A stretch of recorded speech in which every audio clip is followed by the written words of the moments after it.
Hít sâu, thở ra, thả lỏng. Ok, giờ chúng ta nhẹ nhàng vào.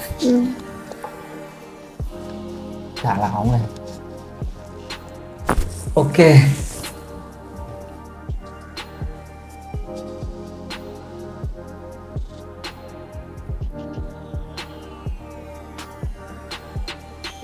hít sâu, thở ra, thả lỏng. Ok, thả lỏng, thả lỏng, thả lỏng.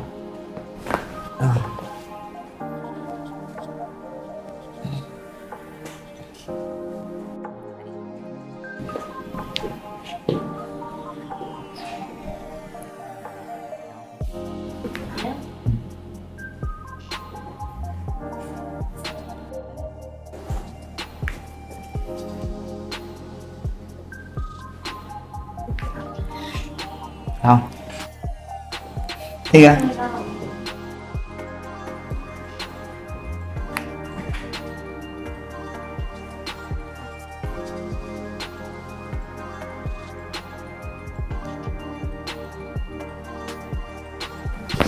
Ok,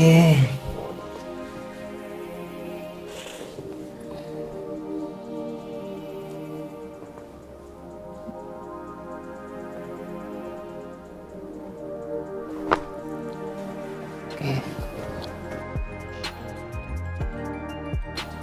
thả lỏng, thả lỏng. Ok, đầu chiều nào.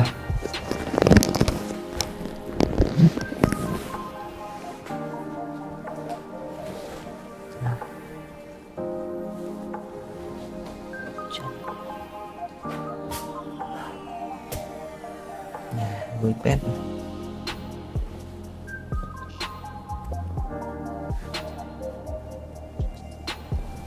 Ok,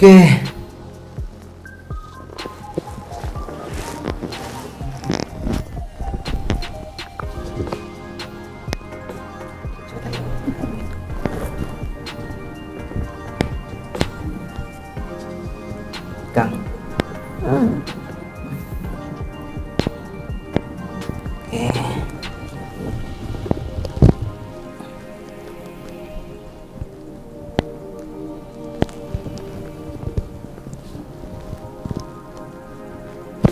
Ok,